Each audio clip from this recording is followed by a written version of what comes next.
You have to pay for your sister or leave my house. I stood in my parents' living room holding a cup of coffee. My father leaned against the window frame, his face dark. My mother sat on the couch, fingers tightly intertwined. Ellen lounged lazily in the armchair, scrolling on her phone.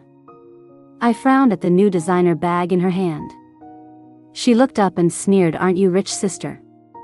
My mother sighed. She said, "She is your sister, you should help her." My father's voice was low. He said, "Family shouldn't keep score."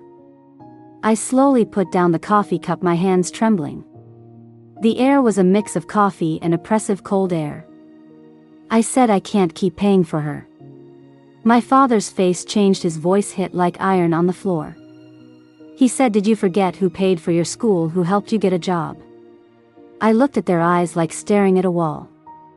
Their mouths moved like lines from a script. Ellen stood up and came closer, smiling. She said, "You want independence, then prove it with money." The ring on her hand gleamed, the light flashed in my eyes. I turned, picked up my coat and walked to the door. My mother's voice called out, "If you leave, don't come back." The door closed behind me. The air suddenly went quiet. I could hear my own breathing, heavy in that moment. My apartment in the north of the city was small and quiet. The kitchen had only a dim yellow light. At night I sat at my laptop looking at bills and emails. Project numbers flickered on the screen. I clenched my teeth and kept typing, not letting myself stop. Work consumed all my time and masked the loneliness. Half my paycheck was taken by my family each month. They said it was for shared financial security. I said, "That's not a contract, that's extortion."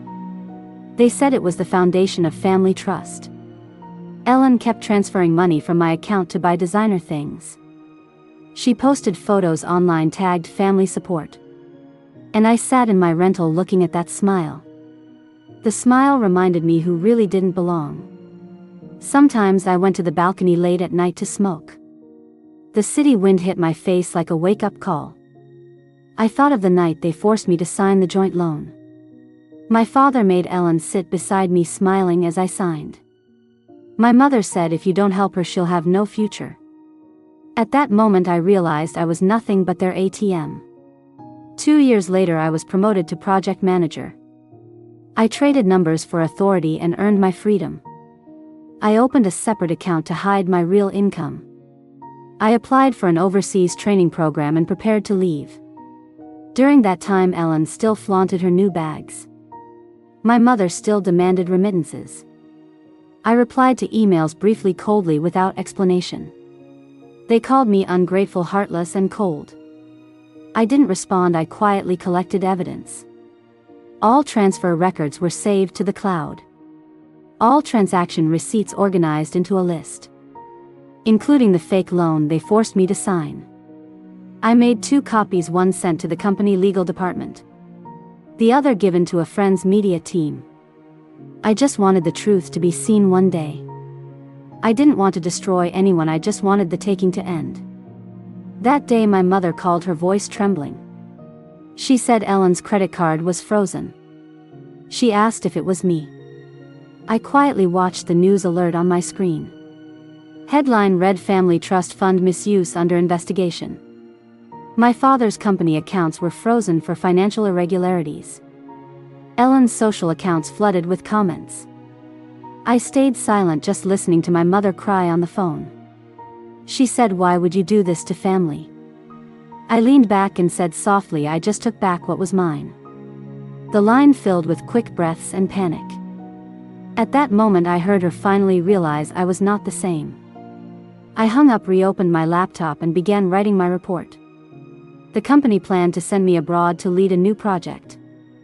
That night I looked out the window. The night was cold like iron. A few days later my father appeared at my office. He wore an old suit, eyes anxious. He said, "We are family, you can't be this heartless." I handed him a folder. Inside were all the transfer records and signed copies. I said, "You taught me responsibility and I learned it. Now I am responsible for myself." He was silent for a long time, his fingers shaking.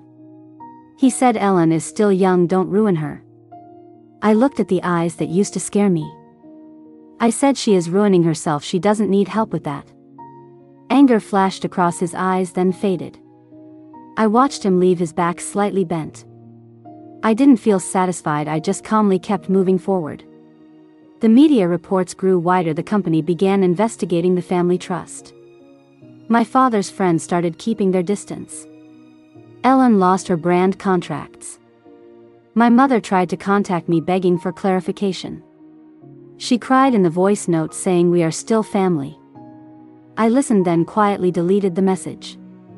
I donated the remaining funds to an education foundation. Anonymously, so they could never use it again. A month later, the news reported the investigation ended. My father was forced to resign, Ellen's accounts were deactivated. My mother sold the old house and moved away. The house that once suffocated me stood empty. I moved into a new apartment, sunlight spilling on white walls. I learned to wake early, make coffee, and go out slowly. Co-workers greeted me with smiles. I smiled back, that smile was genuine. Sometimes at night I still dreamed of the old living room. In the dream they still argued, still reached for more. In the dream I turned and walked away, never looking back. When I woke I opened the window, breathing in the morning city air. The air carried freedom and closure. I wrote new plans in my notebook. I knew revenge wasn't the end, it was restoring order. Losing me was not punishment, it was consequence. Months later I spoke at an industry forum. The topic was women independence and family financial rights. Camera flashes lit my face. I told how I was controlled by family finances and how I broke free. I didn't name anyone or accuse anyone. I just stated the facts, like reading a report. The audience was silent, some bowed their heads crying. At that moment I knew I hadn't beaten them. I had reclaimed my life. Afterwards reporters asked if I regretted it. I smiled and said everyone should live for themselves at least once. After the interview, comments filled with support. Ellen's secondary account sent a message saying she regretted it. I didn't reply, I just stared at the words. I closed the screen, leaned back and closed my eyes. The world was finally quiet and I was finally free. Night fell, city lights came on one by one. I walked through the streets, wind brushing my ears. I remembered the first words, you have to pay for her. That voice now was like a wind drifting away. And I knew that wind would never reach me again. On my new apartment balcony I watched the night in silence. The wind brushed my hair lightly, reminding me I was awake. Life was back in my hands, free of burden. The old ties slowly became lessons in my heart. I made plans, arranging every investment for the future. I relearned cooking and fitness to stay healthy. Sometimes I met friends to talk about work and life. I realized freedom and choice were more important than money. The neon and streetlights outside flickered endlessly. I sipped my coffee, enjoying my own morning light. My body and mind no longer restrained by anyone. I wrote goals, reviewed my life and work weekly. Every breath felt light and real. The night wind brushed my ear like a reminder I never regretted it. I smiled, looking toward the distant corner lights. Finally fully free from the chains of the past. Freedom and victory let me face the future with calm.